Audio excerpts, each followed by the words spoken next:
Alhamdulillahilladzi nahmaduhu wa nasta'inuhu wa nastaghfiruh wa na'udzu billahi min shururi anfusina wa min sayyiati a'malina may yahdihillahu fala mudilla lahu wa may yudlil fala hadiya lahu asyhadu an la ilaha illallah wa asyhadu anna Muhammadan abduhu wa rasuluh. Allahumma shalli wa sallim ala sayyidina wa habibana wa syafi'ana wa maulana Muhammad wa ala alihi wa man tabi'ahu bi ihsanin ila yaumiddin, amma ba'd. Wa qala Allah subhanahu wa ta'ala fil Qur'anil azim wa huwa asdaqul qailin. A'udzu billahi minasy syaithanir rajim. Bismillahirrahmanirrahim. Ya ayyuhalladzina amanu taqullaha haqqa tuqatih wa la tamutunna illa wa antum muslimun. Wa fil hadits qala Rasulullah sallallahu alaihi wasallam, inna Allah azza wa jalla farada siyama Ramadan wa sananta qiyamahu wa man shamahu wa qamahu ihtisaban kharaja min dhunubi ka yawmi waladathu ummuh. Wa qala aidan, man shama Ramadan thumma atba'ahu sittan min Syawal kana ka siyami dahri kullihi. Sadaqallah wa sadaqa Rasulul Karim. Bapak-bapak jamaah Jumat rahimakumullah, kembali marilah kita memanjatkan puji syukur kehadirat Allah Subhanahu wa taala. Oleh karena rahmat, hidayah serta taufiknya, sehingga kita kembali dipertemukan di tempat yang barakah ini guna melaksanakan salah satu kewajiban kita selaku seorang muslim, berupa salat Jumat secara berjamaah. Salam serta salam tak lupa kita kirimkan kepada baginda Rasulullah Nabi Muhammad sallallahu alaihi wasallam, Nabi yang insyaallah akan senantiasa menjadi panutan, menjadi suri teladan kita di dalam melaksanakan segala aktivitas sehari-hari kita. Selanjutnya selaku hadir, tak bosan-bosannya mengingatkan bapak-bapak hadirin sekalian untuk tetap bertakwa kepada Allah Subhanahu wa taala, kapan, di mana, dan dalam kondisi apapun diri kita. Jamaah Jumat rahimakumullah, baru beberapa hari bulan suci Ramadan telah berlalu, telah meninggalkan kita. Bulan yang mulia, dilipat gandakannya pahala kita dan dihapusnya dosa-dosa kita ketika kita bertaubat. Dan kita disunahkan oleh Rasulullah SAW menyempurnakannya dengan berpuasa sunnah di bulan Syawal. Man shoma Ramadhana tsumma atba'ahu sittan min Syawal kana kasiyami dahri kulli. Barang siapa yang berpuasa di bulan suci Ramadan sebulan penuh, tsumma atba'ahu sittan min Syawal, kemudian mengikutinya 6 hari di bulan Syawal, kana kasiyami dahri kulli, maka ia laksana berpuasa 1 tahun penuh. Allahu Akbar, Allahu Akbar, walillahil hamd. Oleh itu Bapak Ibu sekalian, mungkin salah satu di antara hikmah kita disunahkan berpuasa 6 hari di bulan Syawal, agar supaya kita tidak serta-merta meninggalkan ibadah puasa itu sendiri, agar ibadah-ibadah yang telah kita usahakan di bulan suci Ramadan tidak berlalu begitu saja. Oleh itu kami menganjurkan agar supaya bapak-bapak ibu sekalian untuk melaksanakannya. Waktunya sangat terbatas, itu hanya 1 bulan. Setelah itu maka tahun depan baru bisa. Artinya apa? Kita maksimalkan. Akan kadang lebih berat 6 hari itu dilakukan daripada 30 hari atau 1 bulan penuh bulan suci Ramadan. Kenapa dikatakan demikian? Karena ada sebagian saudara kita sampai tidak selesai 6 hari selesai bulan Syawal. Oleh itu, mari kita berusaha memaksimalkan diri untuk melaksanakannya. Terserah apakah kita mau melaksanakannya itu berturut-turut 6 hari, ataukah kita melakukan selang-seling. Yang penting kita melaksanakan melakukannya di bulan Syawal. Yang mana paling utama? Yang paling utama adalah sesuai dengan kemampuan kita. Allahu Akbar, Allahu Akbar walillahi. Jangan kita lalai. Terkadang ada pertanyaan, Ustaz, yang mana kita dahulukan? Kita membayar kalwa, kebetulan kita sakit, atau bagaimana? Ataukah berpuasa Syawal? Masing-masing ulama berbeda pendapat. Ada yang mengatakan kita dahulukan yang wajib, kita ganti kalwa dulu, baru kita puasa Syawal. Ada juga berkesimpulan bahwa kita dahulukan Syawal karena Syawal waktunya terbatas, hanya 1 bulan, sementara mengganti kalwa waktunya 11 bulan.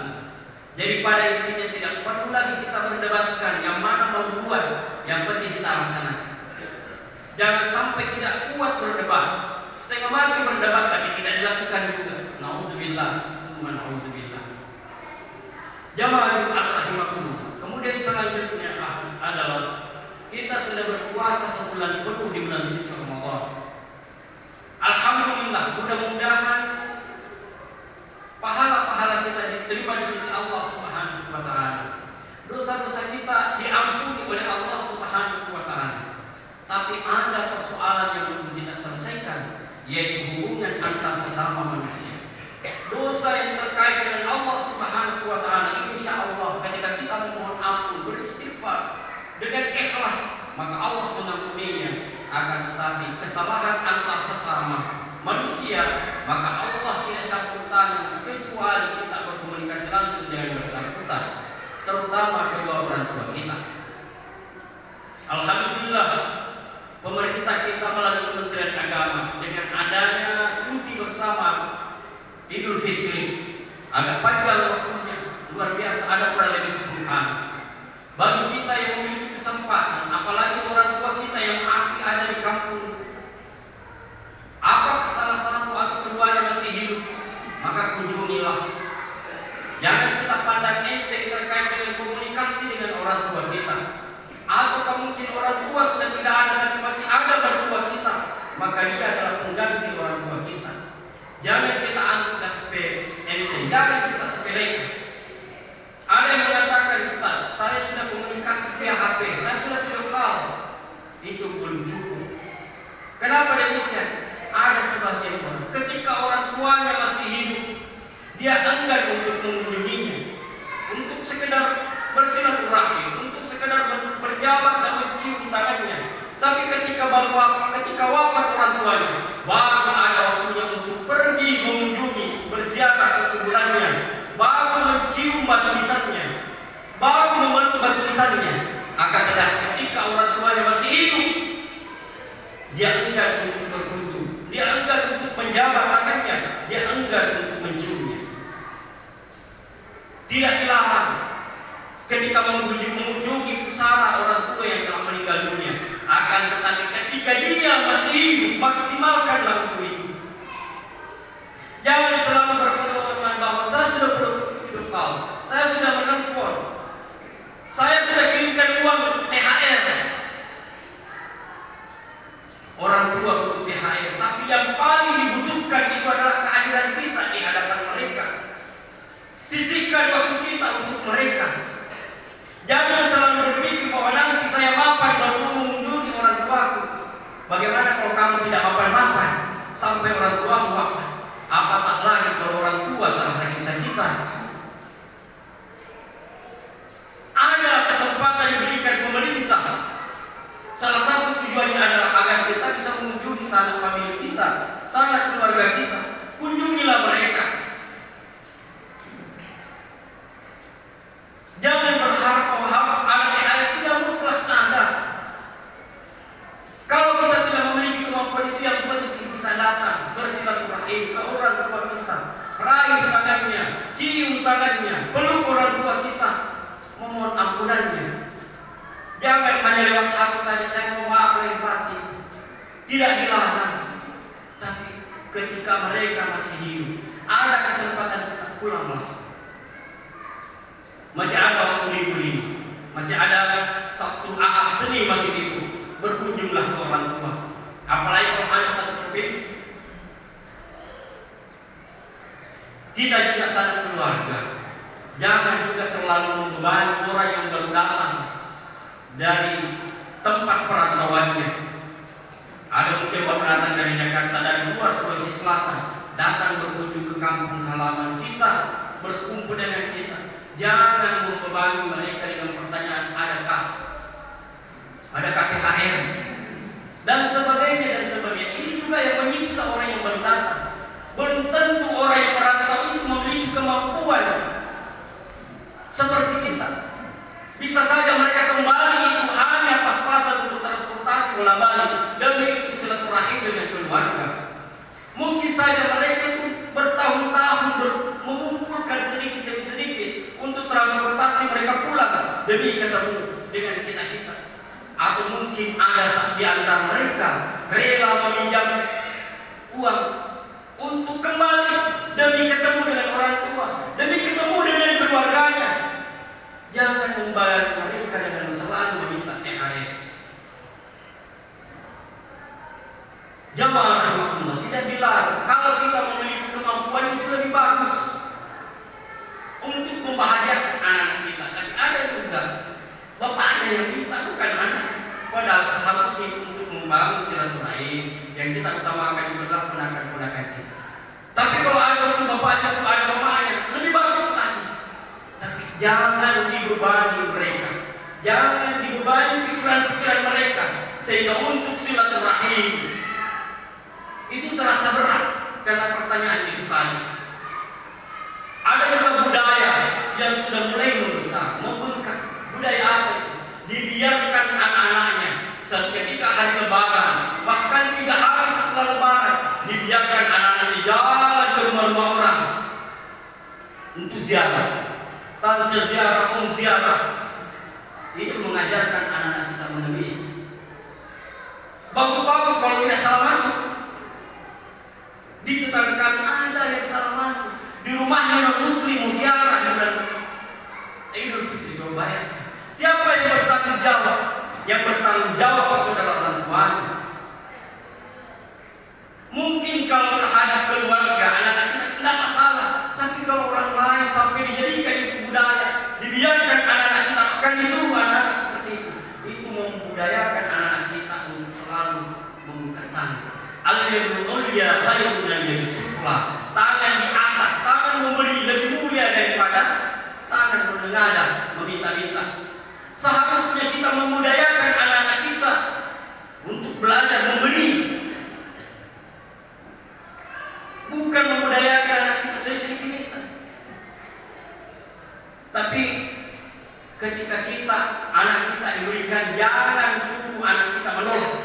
Biarkan anak-anak kita menerima sebagai wujud kesyukuran mereka. Karena ada juga orang memberi di budaya kita, orang Bugis Makassar, di hari-hari Idul Fitri, itulah orang tua dulu itu berapapun kemampuan mereka, terkadang dia juga hidupnya susah, selalu saja menyisihkan uangnya. Apa bahasanya? Tolak bala. Sedekah sebagai tolak bala. Dilihat dari segi kemampuan hidupnya, kehidupan hidupnya pas-pasan, tapi tetap menyumbang. Makanya ketika kita biasa pergi khutbah di kampung-kampung, ada saja orang-orang tua itu mendatangi hati tolak bala, bersedekah. Nilainya mungkin tidak seberapa, tapi ketika keikhlasannya lebih besar daripada orang yang memberi yang lebih banyak. Jadi jangan kita pandang enteng pemberiannya orang. Jangan kita karena terlalu merasa cukup sehingga kita selalu menolak pemberian orang. Jangan menyakiti hati mereka. Terimalah, nanti setelah terima ada yang kasih, berikan ke orang lain. Jangan menolak. Karena kapan kita menolak, bisa saja kita dianggap sebagai orang yang sombong, merasa lebih berdoa. Kemudian yang kedua, kita menolak permohonan mereka kepada Allah sebagai wujud tolak bala ketika mereka menyumbang melalui tangan kita. Tinggal kita bagaimana menyambutkan ke orang lain. Jamaah rahimakumullah. Oleh itu, mari setelah bulan suci Ramadan ini, yang kita ambil kesimpulan pada hari ini, yang pertama adalah sempurnakan ibadah kita bulan suci Ramadan dengan menambah 6 hari di bulan Syawal. Usahakan, memang berat 6 hari ini dibanding 30 hari. Kenapa dikatakan berat? Banyak orang tidak melakukannya. Yang kedua, ada pernah orang teman sendiri tidak selesai 6 hari. Coba bayangkan, begitu beratnya dibanding 1 bulan. Usahakan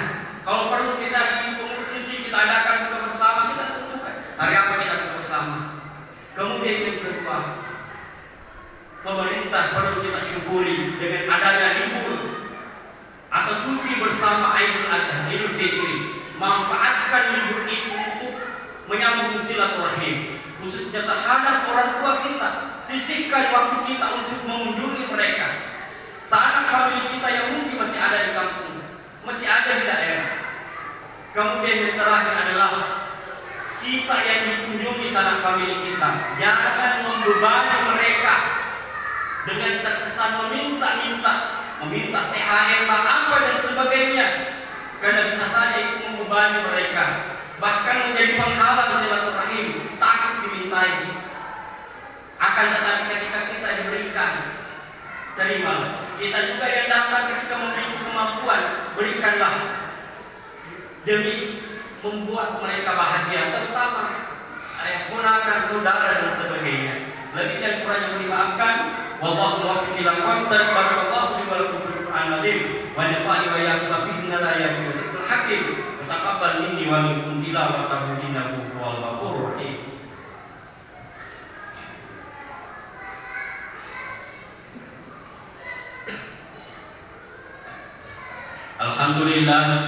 Alhamdulillahilladzi hamdan kama amara, asyhadu an la ilaha illallah wa asyhadu anna Muhammadan abduhu wa rasuluh. Allahumma shalli wa sallim ala sayyidina wa habibina wa syafi'ina maulana Muhammad wa ala alihi wa man tabi'ahum bi ihsan ila yaumiddin, amma ba'd. Wa qala Allah subhanahu wa ta'ala fil Qur'anil azim wa huwa asdaqul qailin. A'udzu billahi minasy syaithanir rajim. Bismillahirrahmanirrahim. Ya ayyuhalladzina amanu taqullaha haqqa tuqatih wa la tamutunna illa wa antum muslimun. Qala ayat innallaha malaikatahu yusholluna 'alan nabi ya ayyuhalladzina amanu shallu 'alaihi wa sallimu taslima. Allahumma shalli ala sayyidina Muhammad wa sallim Muhammad kama shallaita ala sayyidina Ibrahim wa sallim Ibrahim wa barik ala sayyidina Muhammad wa sallim Muhammad kama barakta ala sayyidina Ibrahim wa sallim Ibrahim fil 'alamin innaka Hamidum Majid. Amin.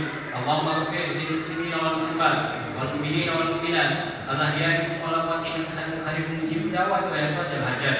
Allahumma inna nas'aluka salamatan fid din wa 'afiyatan fil jasad wa ziyadatan fil 'ilmi wa barakatan fil rizq wa tawbatan qabla al-maut wa rahmatan 'inda al-maut wa tawbatan al-maut.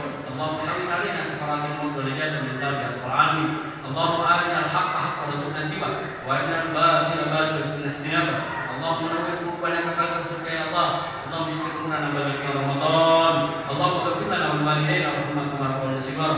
Rabbana atina fid dunya hasanah wa fil akhirati hasanah wa qina adzabannar. Ibadallah, inna Allah ya'muru bil 'adli wal ihsani wa ita'i dhil qurba wa yanha 'anil munkari wal baghi ya'idhukum la'allakum tadhakkarun. Wa la tu'tullahi akbar wallahu ya'lamu ma tasna'un.